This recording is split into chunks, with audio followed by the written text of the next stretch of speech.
170 back in 2015. But since May 29th, his ERA, well, on May 29th, I'm sorry, on May 29th, his ERA is 1.84. It is currently 3.89. That's 2 full runs up already. His career ERA is 3.84, so, it's about average where he is. But look who the Mets are playing down the stretch.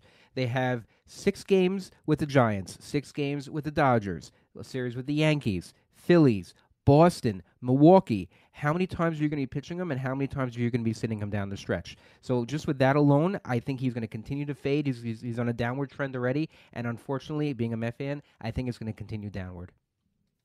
Sad. I think you might be right. Although he did look decent in his last outing. What say you, Nick? So I am going to stay in New York, but go to the American League and say Garrett Cole, who I've been fading for a while. I'm going to continue fading. I've written about this before, and I had an article a few months ago on Rotographs after all the spin rate shenanigans, and I'm getting ready to actually write a part 2, but things have not changed with Cole. Like, obviously he was make too many presumptions, but he was using something, and it was probably the more of the spider tech variety, and his pitches continue to say that his four seamer is down, since the owners meeting on June 2nd, which is kind of where I use my unofficial cutoff date. He started the next day. Four-seamer is down 195 RPM. His slider's down 180. His curveball's down 90. And what is, he's still getting lots of he has double-digit strikeouts in 3 of his past 4 starts. But what really is making me fade Cole is that the home run problem is back. And that was, pre-Astros Cole, regular version of Cole, when he was a good pitcher but not great, had a home run problem. And that home run problem has come back.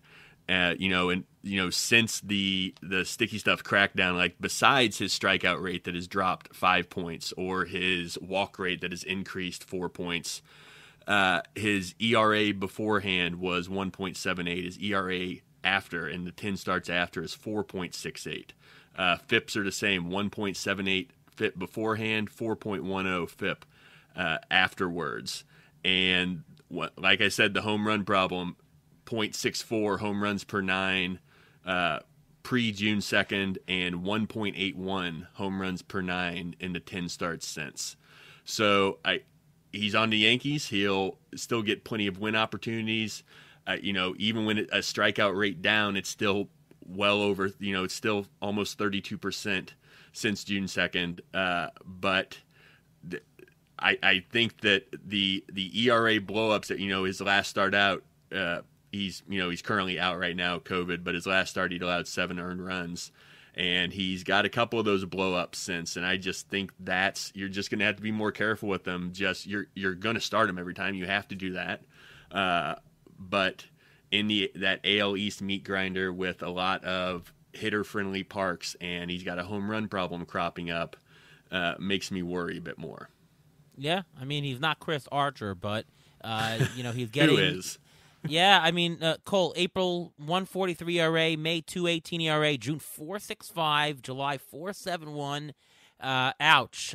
Maybe gets a little bit better than that, but I don't know. I wouldn't count on an ERA under 4 from here on in, although you can probably bank the strikeouts. I was going to mention Cole, by the way, as my guy, but I will take Hyun-Jin Ryu. Hyun-Jin Ryu, I'm going to give you his hard hit percentage by month. April, it was only 22% given up. May 24, June 31, July 31, August 35%. So he's jumping, and he's giving 50% more hard-hit contact from earlier in the season. He does not look entirely right. He does this sometimes in the middle end of seasons. He might be great for postseason. He's like a gamer. But right now, I say he's a fade. Again, he's too high up there that you're probably going to have to pitch him, especially he's on a decent team. Will get wins, does pitch length usually. But, if you can get a more valuable player for him, could be still within the window to trade. Anybody disagree? Nope, I agree. I know. I do 100%. not. He's hard to mess with right now. He is. He hasn't been quite right. Very very up and down. You can pick your spots, but man, he has some blowups in him. Well, if you had a game between Garrett Cole and Ryu, who do you pick? If they're pitching against each other and you have them both on your team, do you pitch both of them, or do you only pitch one and not the other? I would pitch Cole. I'd probably pitch both.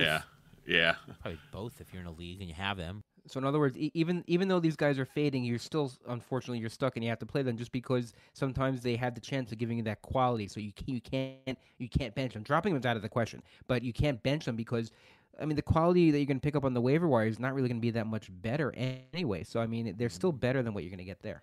Yeah, in a 12-team league, maybe. In a 15-team league, no. I mean, in a TGFBI, my top two pitchers are Garrett Cole and Hyun-Jin Ryu, which was looking great. And my third pitcher is Kevin Gausman. That's a heck of a staff.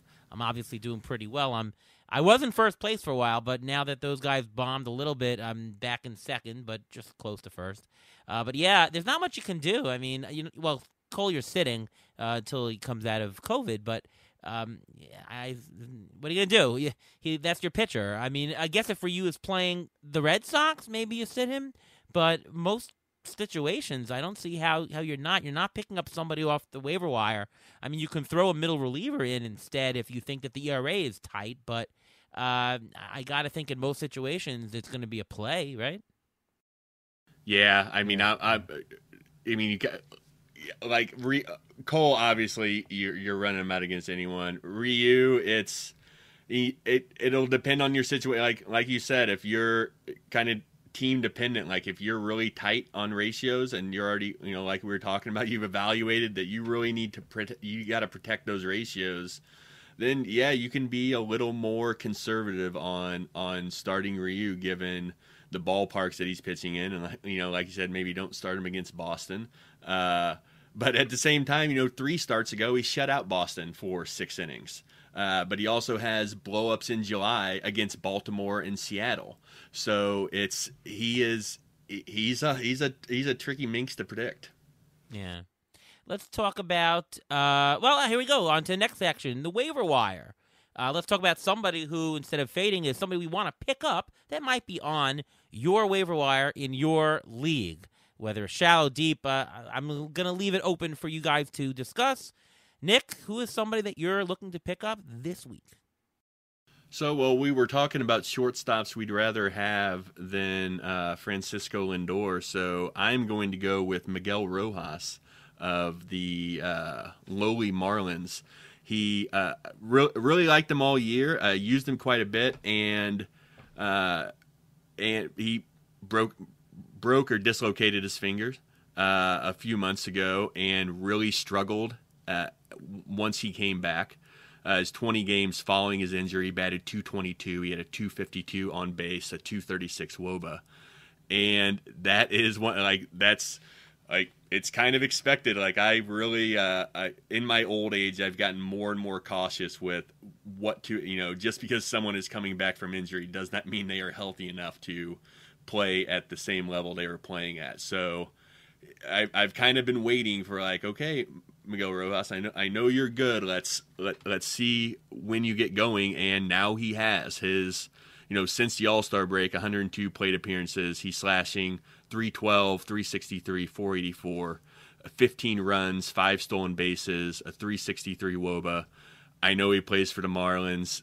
Guys like that are easy to ignore, but he is an excellent source of batting average. And a good source of runs, and is giving you stolen bases too, and is widely available right now. Great pick. That's somebody that I picked up on my teams earlier in the season. Ruben and I think in a couple leagues we had him. Obviously, he had the injury.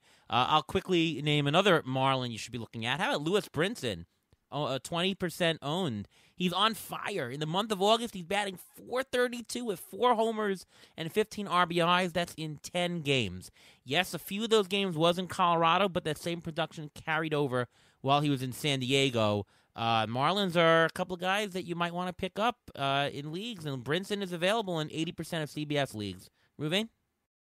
I'm going to jump on the Marlins bandwagon here. Whoa. I was Hey. going to mention Lewis Brinson, but I have another guy, Eliezer Hernandez. He was a sleeper pick for a lot of people this year. He's on the IL with a quad injury, but he's made his third rehab start this past week. 5 innings, 1 run, 2 hits, 10 strikeouts. He is going to be activated, or he should be activated this week, and a lot of people don't know about it because he plays for the Marlins. He's only 27% owned in CBS, so he's available widely, and if he's available anywhere and you want to take a guy who can get you a lot of strikeouts, he's a perfect guy.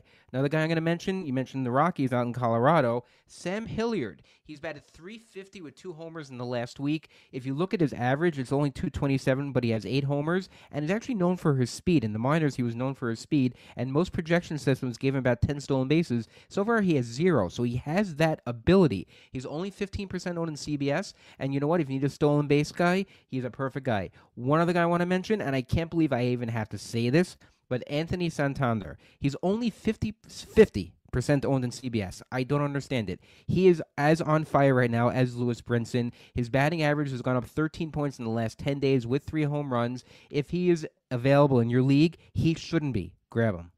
So funny. I actually offered Santander to somebody in Tout Wars. Glad he said no. I played him every day. That's pretty good. Hey, Nick, we should have had our buddy Pierre Camus on the show with us. I know. I was thinking that too. Yeah. I was like, man, Pierre somewhere is so happy right now about all this Marlins talk. Yeah, pretty good. Anybody else to add, Nick, for waiver wire? Well, I will mention Brandon Belt, who is 45% owned on Yahoo, 22% owned on ESPN.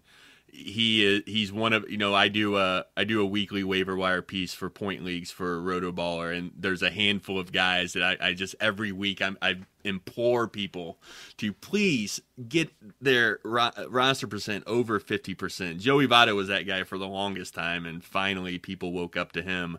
But Belt was that guy, and then he got injured again and lost some time. His roster percent dropped way down. He's back since he came back on August 5th. He has 4 home runs, 6 runs scored, 7 RBI, a 474 WOBA.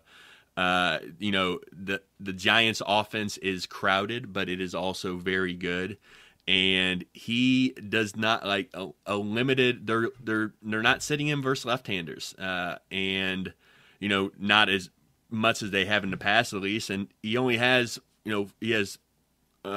200 plate appearances total. Only 44 of those are against left-handers, but he has a 452 WOBA, and 3 of his 15 home runs are against left-handers. Like that's good enough to keep earning a time. And if he's going to play every day, batting in the middle of that very good offense, there's no reason that he should be that low owned.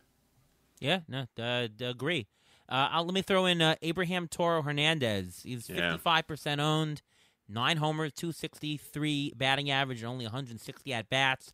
They're playing him. The Mariners are a pretty decent team. If you haven't checked yet, check in on Abraham Toro Hernandez. And how about Jack Mayfield, a little bit deeper, less than 10% owned. Now he's 0 for his last 14. Before that, he was 19 for his previous 64 with 7 homers. He qualifies at second, at third, and at short. If you're in a deep league or in a mono league, he's a must pick up. He's somebody who plays it all and somebody who can be out in a stretch. And I like the Eliezer Hernandez pick. How about Travis d'Arnaud? Does anybody know he's back? He could be a top 5 catcher from here on out. And, if you're in a 2-catcher league, it's a must pick up right there. I picked him up. Yeah, I picked him up in Tout Wars and in a bunch of other my leagues. He's somebody that StatCast really loves. Travis d'Arnaud, he's back. Pitcher preview. Time to highlight either somebody who has a good 1 start this week, a good 2 start, or we're at the time of the year, a future 2-start pitcher. Let's start with you, Nick. Who is some pitchers that you might want to pick up this week? So I have a couple guys that are from the same team, largely because they get to play the Texas Rangers, who are not very good at all, but very, very bad against left-handers. Last in the majors with a 284 WOBA, 23.2% strikeout rate against lefties. And Seattle plays them this week. So my first guy is Marco Gonzalez, who is not going to run to the waiver wire now and go get him. He is available.